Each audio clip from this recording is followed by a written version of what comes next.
Estimados amigos, nuevamente con ustedes para hacerles llegar un saludo afectuoso y al mismo tiempo animarlos a evaluar con optimismo y con esperanza las múltiples alternativas que la vida pueda depararles y en la misma forma los penosos sucesos mundiales cada día más sombríos y desanimadores.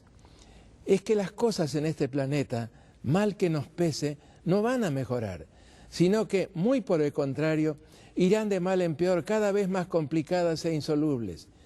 Y esto en todo el mundo, y no simplemente en algún país por aquí o por allá. Y llegará el momento cuando estas crisis continuas culminarán con una crisis totalmente irreversible del punto de vista humano.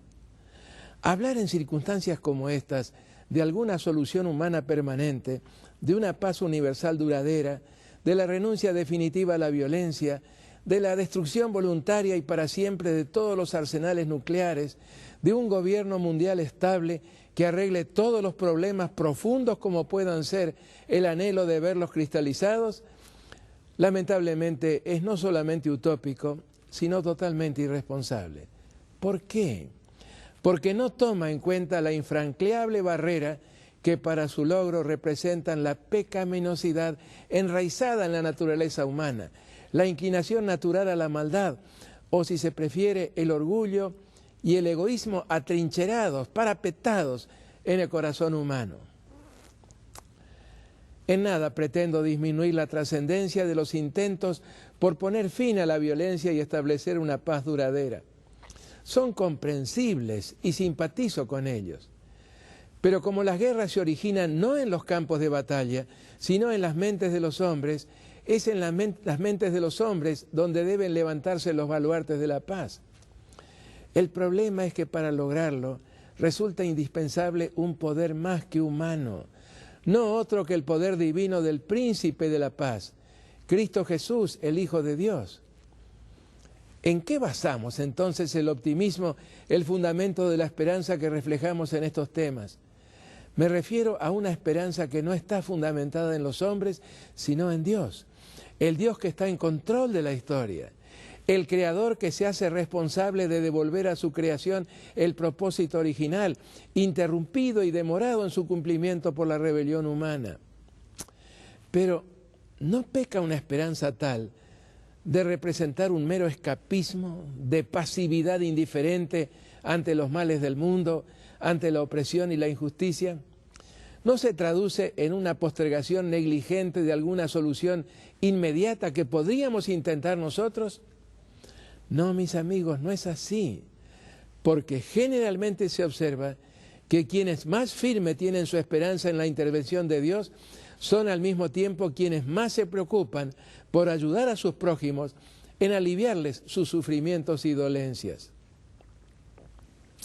Bueno, tiempo ya de retomar nuestra consideración de lo ocurrido en aquella notable circunstancia del año 602 a.C. Según lo repasamos en nuestro tema anterior, Daniel concluyó su explicación del sueño del monarca babilónico con estas palabras registradas en Daniel 2, 44 y 45. Y en los días de estos reyes, el Dios del cielo levantará un reino que no será jamás destruido, ni será el reino dejado a otro pueblo. Desmenuzará y consumirá todos estos reinos, pero él permanecerá para siempre de la manera que viste, que del monte fue cortada una piedra, la roca, no con mano, la cual desmenuzó el hierro, el bronce, el barro, la plata y el oro. El gran Dios ha mostrado al rey lo que ha de acontecer en lo porvenir, y el sueño es verdadero y fiel su interpretación. En la escena espontánea y asombrosa que se produjo al concluir sus palabras, Daniel no tuvo responsabilidad alguna. Nos cuenta el relato que Nabucodonosor II, olvidando su elevada posición gubernativa, pronunció las palabras que están registradas en Daniel 2, 46 y 47. Se postró sobre su rostro y se humilló ante Daniel y mandó que le ofreciesen presentes e inciensos. El rey habló con Daniel y dijo: ciertamente el Dios vuestro es Dios de dioses y Señor de los señores, y el que revela los misterios, pues pudiste revelar este misterio. extraordinario reconocimiento. Pero ¿cómo pudo ser posible que Daniel aceptara semejante homenaje y más que homenaje, adoración? En primer lugar, fue todo tan repentino que no hubo forma de impedirlo. Segundo, el rey, profundamente conmovido como lo estaba, hizo lo que consideró lo mejor en esas circunstancias. En tercer lugar, resulta evidente que el homenaje estuvo dirigido no tanto a Daniel como al Dios de Daniel, como lo revelaron las palabras del emperador. Ciertamente el Dios vuestro es Dios de dioses y Señor de los señores, el que revela los misterios. Y así debieron haberlo entendido tanto el joven profeta como todos los que se encontraban en el salón del trono, en esas emotivas circunstancias. 2 siglos y medio más tarde, en el año 332 a.C., Alejandro III Magno, o Alejandro el Grande, aquel gran general macedónico, protagonizó una escena bastante similar. Luego de un sitio muy prolongado y difícil, Alejandro había logrado tomar la orgullosa ciudad fenicia de Tiro. Durante el sitio había solicitado ayuda a los judíos, pero estos, todavía bajo el control medo-persa, habían ignorado el pedido. Ahora, victorioso ya, Alejandro, con sed de venganza por el desprecio del que se consideraba haber sido objeto, se acercaba a los muros de Jerusalén. ¿Qué pasó entonces? Sorpresivamente las puertas de la ciudad se abrieron y salió a su encuentro no un ejército, sino en una procesión de sacerdotes precedidos por el sumo sacerdote Jadua, todos ellos con sus ornamentados ropajes. Ante el asombro y la consternación de sus soldados, Alejandro, quien la noche anterior, o según otra versión, aún antes de partir de Macedonia, había visto esa mismísima escena en un sueño, se postró ante el sumo sacerdote. Alarmado por lo que veía y casi sin dar crédito a sus ojos, su lugarteniente parmeño lo reprendió severamente, a lo que el gran conquistador macedónico le contestó: no, no lo estoy adorando a él, sino al Dios a quien él representa. Muy similares las reacciones espontáneas e impulsivas de estos dos monarcas, separadas en el tiempo por más de 2 siglos y medio, pero reacciones totalmente incorrectas. Es que ellos no sabían que quien aprende a arrodillarse ante el monarca del universo jamás lo hará ante los hombres y jamás permitirá que hombre alguno le rinda adoración. Nos cuenta el libro de los Hechos de los Apóstoles que Cornelio, un funcionario castrense romano con cuarteles en Cesarea, se arrodilló delante de San Pedro para adorarlo. ¿Cuál fue la reacción de San Pedro? ¿Aceptó el homenaje? No, nada de eso. Nos dice el registro sagrado en Hechos capítulo 10, verso 26. Pedro lo levantó diciéndole: ponte en pie, pues yo también soy hombre como tú. Por esos mismos días, Pablo y Bernabé a duras penas lograron evitar un homenaje de adoración que quisieron brindarles los habitantes de Listra, en Licaonia, Asia Menor. Según lo narra Lucas en el libro de los Hechos de los Apóstoles, el sacerdote de Júpiter, cuyo templo estaba frente a la ciudad, trajo toros y guirnaldas delante de las puertas y juntamente con la muchedumbre quería ofrecer sacrificios. Cuando lo oyeron los apóstoles Bernabé y Pablo, rasgaron sus ropas y se lanzaron entre la multitud dando voces y diciendo: varones, ¿por qué hacéis esto? Nosotros somos hombres semejantes a vosotros, que os anunciamos que de estas vanidades os convirtáis al Dios vivo, que hizo el cielo y la tierra, el mar y todo lo que en ellos hay. Y diciendo estas cosas, difícilmente lograron impedir que la multitud les ofreciese sacrificios. Hechos 14, 13 al 15 y 18. Estimados amigos, ni siquiera los ángeles, superiores como lo son al hombre, aceptan adoración. En cierta ocasión San Juan, totalmente absorto por las escenas que le estaban siendo reveladas, intentó adorar a un ángel, pero se le impidió una enérgica negativa procedente del mensajero celestial. Así es como lo narra el vidente en Apocalipsis, el capítulo 22, 8 y 9. Yo, Juan, soy el que oyó y vio estas cosas. Y después que las hube oído y visto, me postré para adorar a los pies del ángel, que me mostraba estas cosas. Pero él me dijo, mira, no lo hagas, porque yo soy consiervo tuyo, de tus hermanos, los profetas, y de los que guardan las palabras de este libro. Adora a Dios. ¿Cuántos reyes y pontífices a lo largo de la historia aceptaron y hasta exigieron adoración, olvidando la gran verdad de que eran tan solo míseros seres humanos y no Dios? ¿Cuántos males y sufrimientos tuvieron su origen en la pretensión de divinidad de simples seres humanos, nada más que gusanos, viviendo sobre este más que minúsculo planeta? Hombres y mujeres aceptando sin vacilación la veneración y adoración de otros seres humanos que se postran ante ellos. No, mis amigos, no. Ninguna rodilla debiera doblarse jamás ante otro ser humano, y mucho menos ante ídolos e imágenes, no importa lo que se pretende que representan. Cualquier adoración de esta clase, específicamente prohibida en el segundo mandamiento de la ley de Dios, es idolatría, una verdadera abominación a la vista de Dios. Volviendo ahora al capítulo 2 del libro del profeta Daniel, el mismo se cierra con estas palabras, registradas en Daniel capítulo 2, versos 48 y 49. Entonces el rey engrandeció a Daniel, y le dio muchos honores y grandes dones, y le hizo gobernador de toda la provincia de Babilonia y jefe supremo de todos los sabios de Babilonia. Y Daniel solicitó del rey y obtuvo que pusiera sobre los negocios de la provincia de Babilonia a Sadrac, Mesac y Abednego. Y Daniel estaba en la corte del rey. La interpretación del sueño de Nabucodonosor se había iniciado con estas palabras, registradas en Daniel 2:38. Tú, oh rey, eres rey de reyes, porque el Dios del cielo te ha dado reino, poder, fuerza y majestad. Y donde quiera que habitan hijos de hombres, bestias del campo y aves del cielo, Él los ha entregado en tu mano y te ha dado dominio sobre todo. Tú eres aquella cabeza de oro.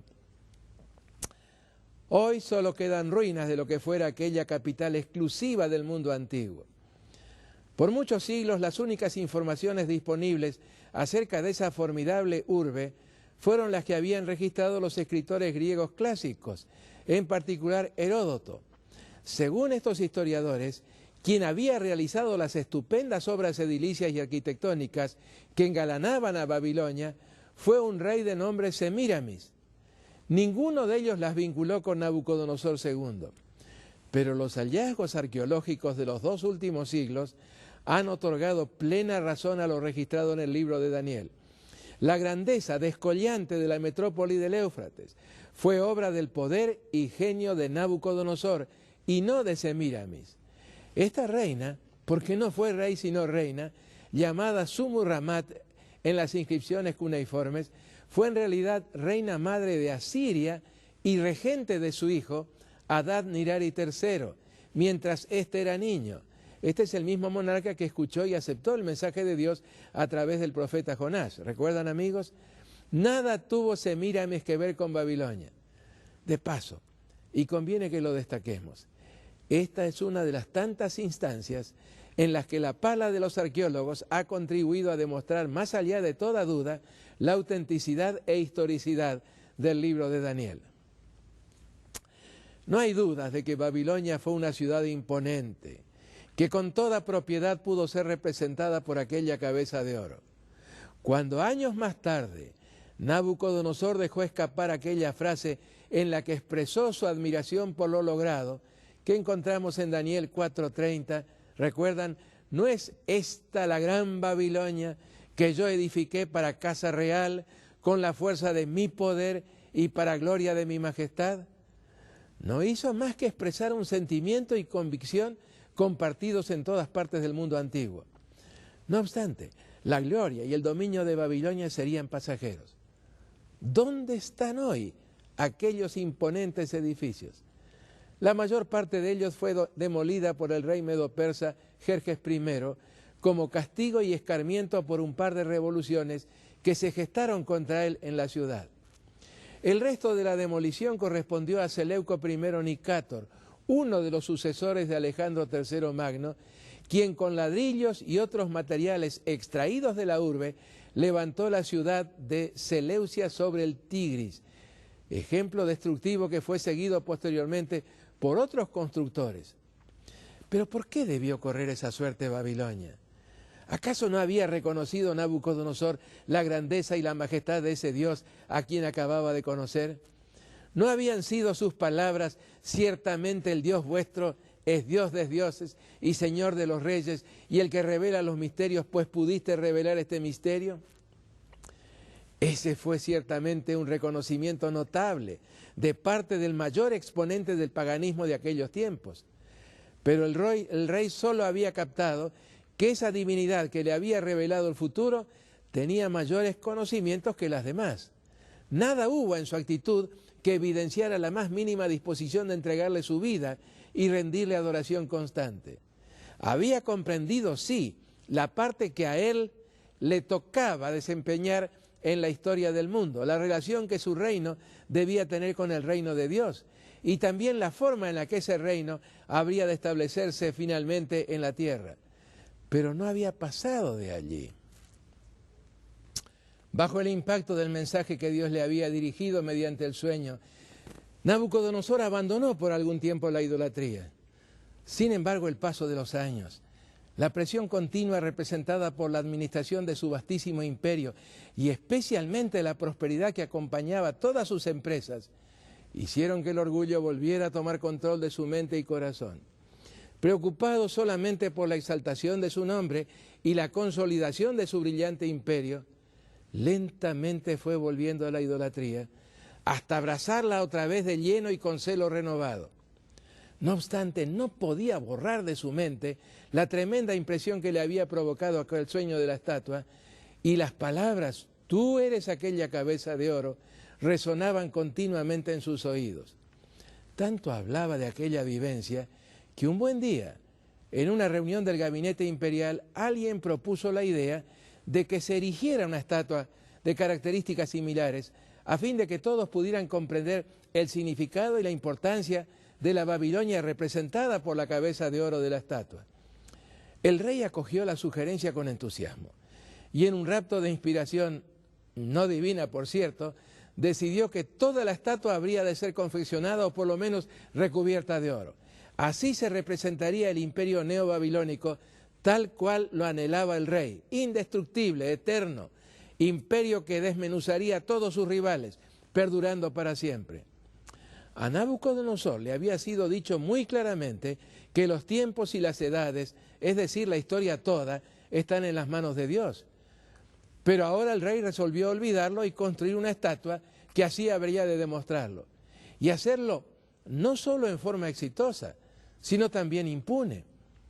Y aquellos consejeros ministeriales que debían la vida a Daniel y al Dios de Daniel apoyaron ciegamente el presuntuoso plan del atrevido monarca. La estatua sería enteramente de oro, de la cabeza a los pies. Nada ni nadie podría algo en contra del poderío babilónico. Sí, mis amigos, el corazón humano puede ser muy perverso y rebelde cuando no ha sido completamente transformado por la gracia de Dios. En la planicie de Dura, a corta distancia de la ciudad, artistas habilidosos erigieron la colosal efigie sobre un alto pedestal. Nunca antes se había visto en Mesopotamia un objeto tan majestuoso e imponente, y seguramente su erección no tenía precedente alguno en todo el mundo antiguo. En esas circunstancias, y de la labia fácil de cortesanos aduladores, surgió otra sugerencia, más osada aún, la de hacer de esa imagen de Babilonia un objeto de culto y adoración, en abierto desafío al Dios del cielo. Es más, la inauguración de la misma sería la oportunidad para que el rey manifestara en pública rebelión su oposición al plan de Dios. Su reino no sería reemplazado por ningún otro de calidad inferior. el oro utilizado en la construcción, proclamaría la perpetuidad de la gloria de Babilonia. Y lo que había comenzado simplemente como una sugerencia de erigir una estatua conmemorativa a la revelación de Dios, se fue complicando más y más a medida que nuevas ocurrencias se fueron agregando al proyecto original. Cuando llegó el momento de la inauguración, muchos meses después de aquella reunión ministerial, la idea había crecido a proporciones majestuosas e imponentes. Todo funcionario babilónico debía estar presente en la ceremonia. No solo los que se desempeñaban en la corte, sino también los de las provincias más alejadas y remotas, incluso los reyes vasallos. Ningún rincón del vastísimo imperio debía ignorar el osado desafío que el rey de Babilonia iba a lanzar contra el Dios del cielo. ¿Saben, estimados amigos? Detrás de toda esta planificación había algo más, y esto no deberíamos olvidarlo al estudiar la historia. A través de este rey orgulloso y pagado de sí mismo, a través de Babilonia, la gran potencia de las orillas del río Éufrates, Satanás se proponía cambiar los tiempos, intentando así arrebatar el control de la historia de las manos de Dios. El libro de Daniel no contiene ninguna clave cronológica del momento histórico, pero el profeta Jeremías, quien vivió por la misma época, nos proporciona una pista por demás interesante y sugestiva. En los capítulos finales de su libro se registra una impresionante profecía contra Babilonia, no solo la de sus días, la literal, sino también contra la Babilonia mística o simbólica que habría de aparecer mucho más tarde sobre la tierra y de cuya triste y nefasta trayectoria habla el Apocalipsis. Según la profecía de Jeremías, la destrucción de ambas habría de ser total, final. ¿Cuándo escribió Jeremías esta anticipada sentencia divina? Cuando Seraías, el edecán principal de Sedequías, rey de Judá, se aprestaba para partir hacia Babilonia. ¿Para qué iba a realizar un viaje tan largo y cansador este funcionario? Para acompañar a su rey, a Sedequías. Y todavía una pregunta más. ¿Cuándo fue que Sedequías viajó a Babilonia? En el 4º año de su reinado, es decir, en el año 594 a.C., unos 8 años después del sueño dado a Nabucodonosor II.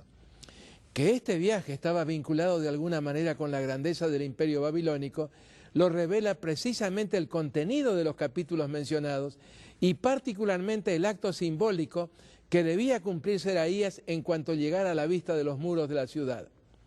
Este fue el encargo dado por Jeremías a Seraías, tal como lo registra en Jeremías capítulo 51, versos 61 al 63. Cuando llegues a Babilonia y veas y leas todas estas cosas, dirás: oh Jehová, tú has dicho contra este lugar que lo habías de destruir, hasta no quedar en él morador, ni hombre ni animal, sino que para siempre ha de ser asolado. Y cuando acabes de leer este libro, le atarás una piedra y lo echarás en medio del Éufrates, y dirás: así se hundirá Babilonia, y no se levantará del mal que yo traigo sobre ella, y no se recobrará del mal que yo mismo voy a traer sobre ella. En aquel entonces Babilonia se proponía arrebatar el control de la historia de las manos de Dios. Y no solo eso, sino también exterminar a todos los que se opusieran a su grandeza y dominio. Pero cuando el cortejo real de Judá llegara a la vista de la grandiosa y resplandeciente ciudad del Éufrates, con su formidable imagen destacándose nítidamente sobre la planicie circunvencina, Seraías debía arrojar solemnemente una piedra a las aguas del río y atada a ella una copia de la sentencia, de esa sentencia divina registrada en Jeremías 51:64. Así se hundirá Babilonia y no se recobrará del mal que yo mismo voy a traer sobre ella.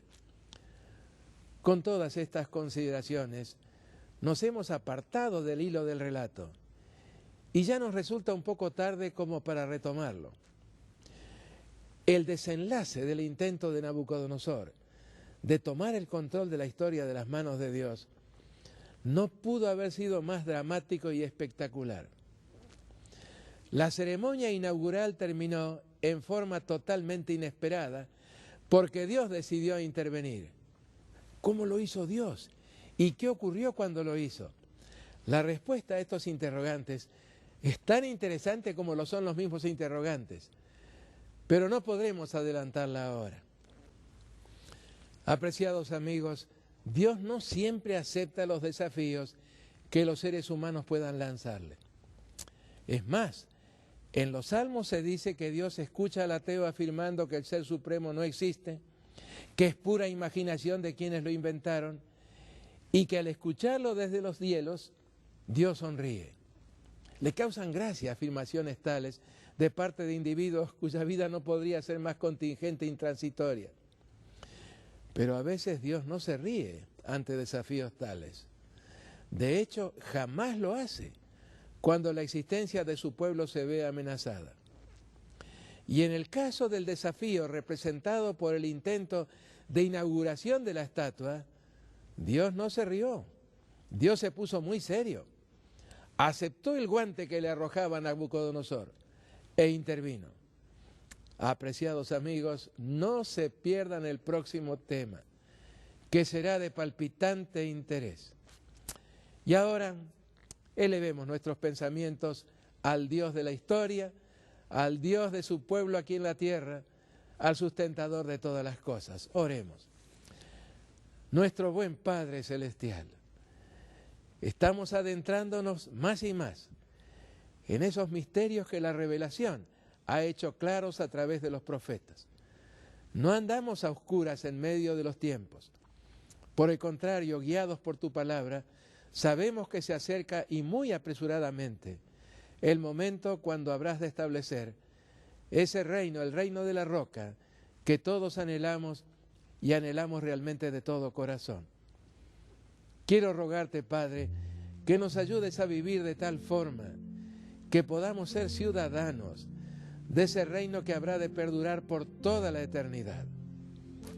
Ayúdanos a vivir de tal manera que tu aprobación pueda descansar sobre nosotros, no por nuestras obras, sino por la obra de tu Santo Espíritu en nuestras vidas, transformándonos más y más a la semejanza de nuestro Salvador, a la semejanza de Cristo Jesús. Padre, anhelamos que esa obra se complete en nosotros. Y es por eso que te ruego que a medida que vamos avanzando en estos estudios, podamos hacerlo con tu conducción, en ese nombre precioso de Jesús. Amén.